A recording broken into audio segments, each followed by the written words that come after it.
Disebabkan ada penambahan pada graf, so kita akan...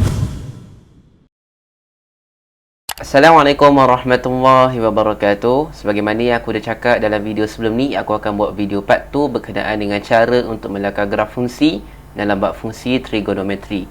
Jadi insyaAllah pada hari ini kita akan fokuskan lagi 3 soalan. Dan macam biasa, soalan yang aku ambil daripada Trial APMAT tahun lepas.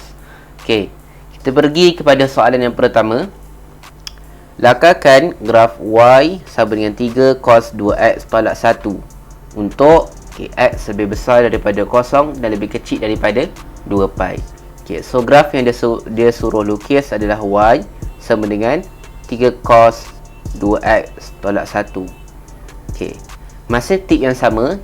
Pertama sekali kita akan tentukan bentuk graf. So bentuk graf dia nak cos. So secara asasnya bentuk cos akan dapat macam ni lah. Okay, lepas tu kita akan tentukan dia punya kitaran. Kitaran kita akan tengok dekat X. So kitaran kita adalah 2. Okay, aku label sebagai K. Dan seterusnya kita akan tengok dia punya amplitude. So amplitude kita adalah 3. So ni A, amplitude. Okay, tapi lainnya soalan ni dengan soalan-soalan sebelum ni adalah dia ada tolak 1. Okay, so apa yang kita kena buat macam biasa, kita akan lukis rangka dia dulu. Okay, so rangka dekat sini, apa yang lainnya daripada soalan sebelum ni adalah okay, Y, paksi Y masih sama. Cuma paksi X kita jangan lukis dulu. Cuma kita akan buat garis putus-putus macam ni. Okay, ini kita lukis sebagai garis putus-putus.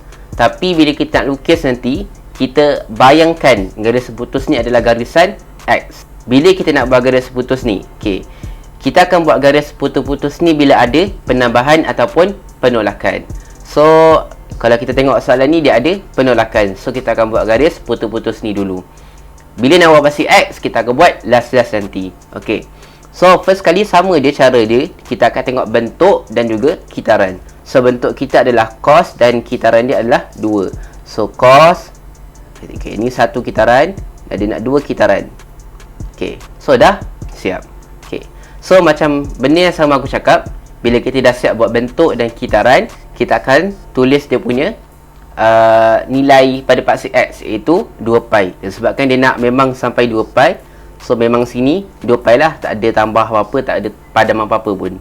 So sini 2 pi. Okay, tapi ingat ni bukan paksi X kita ini nak bayangkan sahaja dulu.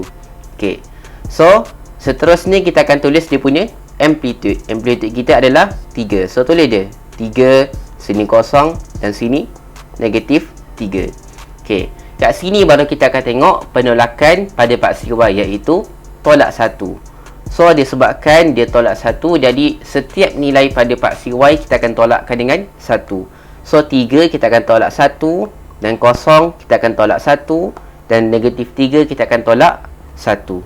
Okay, so nilai akhir ni ataupun nilai baru pada paksi Y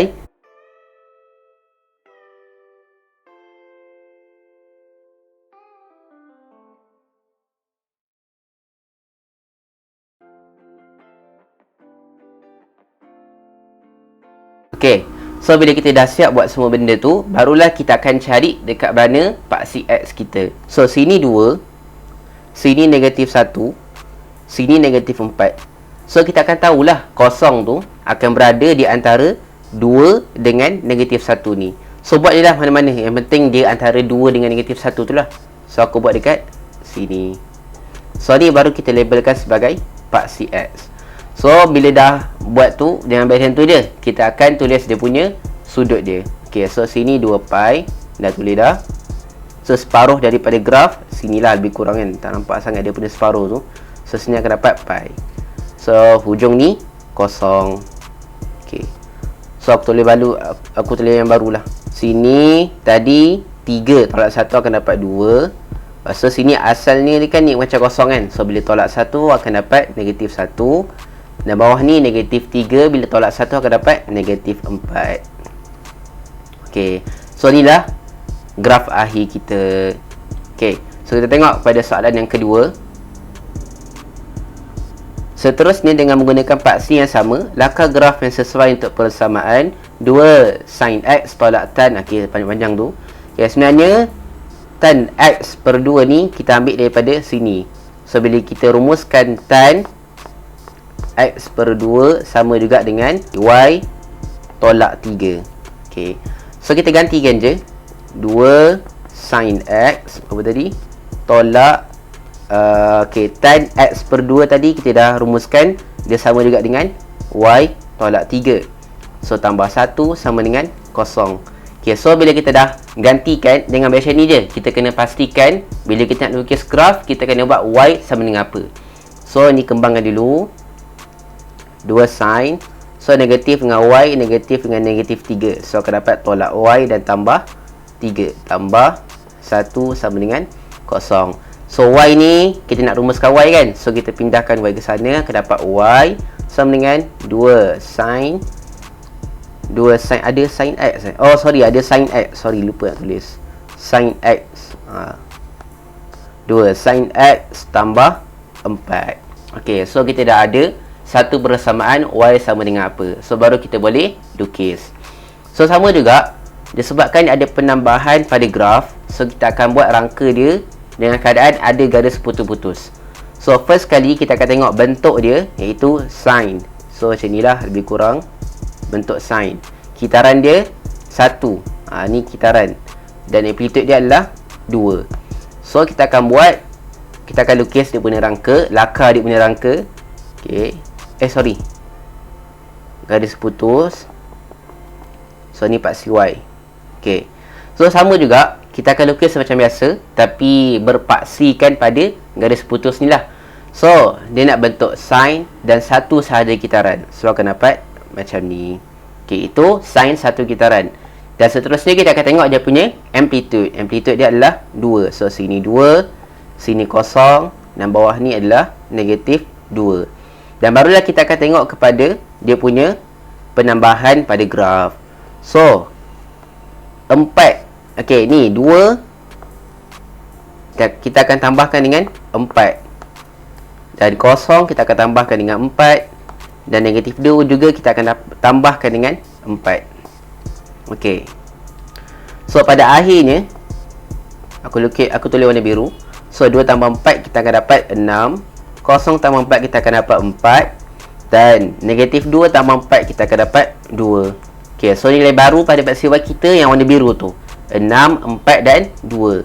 So kita dah ada nilai baru pada paksi Y. Barulah kita lukis ataupun kita kita laka dia punya paksi X.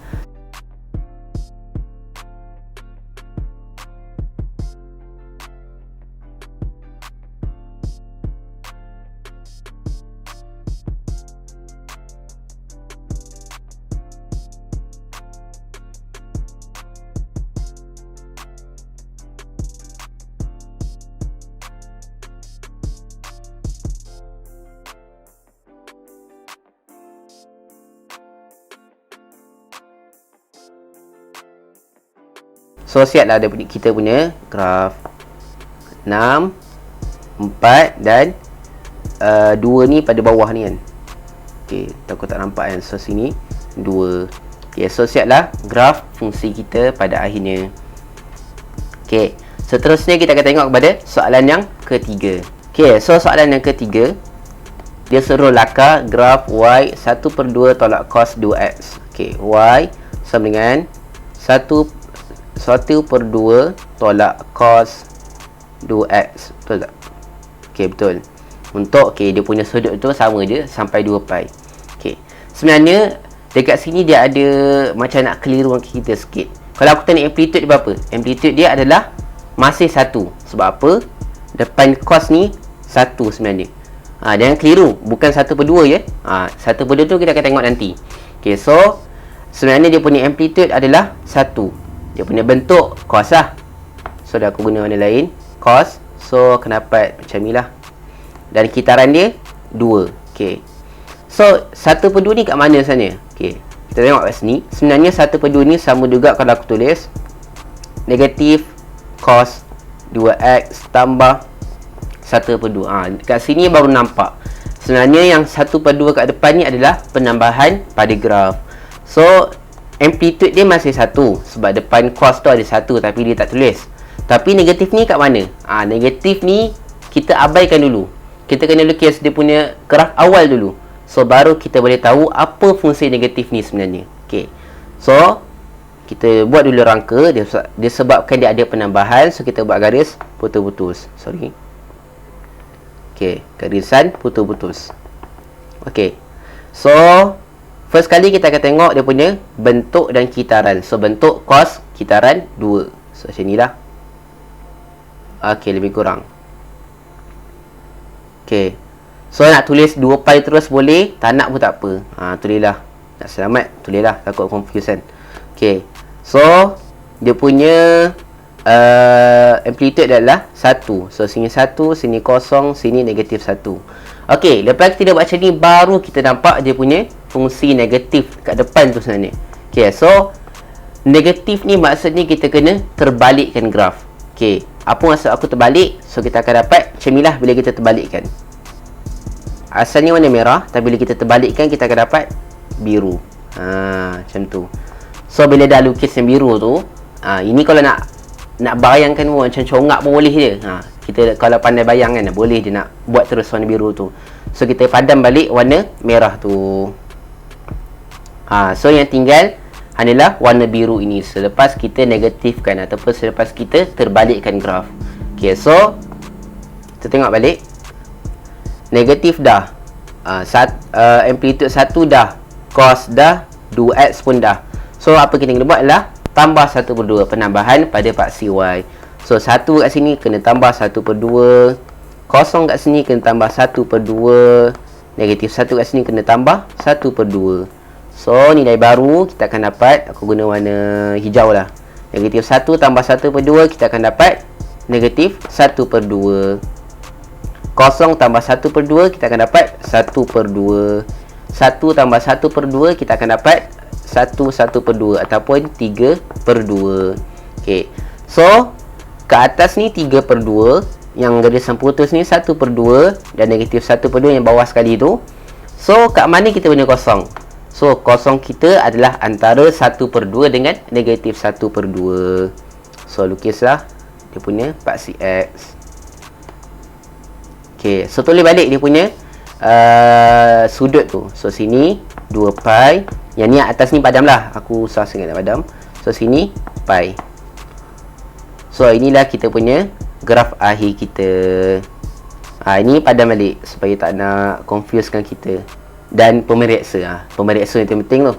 Kalau kita tak faham, kita masih boleh baca lagi kan. Kita faham apa yang kita tulis. Tapi kalau pemeriksa tak faham, kosong terus lah.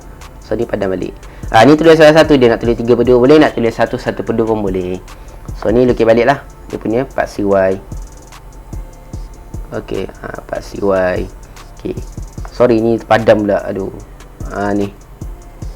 So ni lah kita punya akhir graf kita. Okey, itu saja aku dapat kongsikan pada video kali ini. InsyaAllah banyak lagi video akan datang. Stay tune. Terima kasih kerana menonton. Assalamualaikum warahmatullahi wabarakatuh.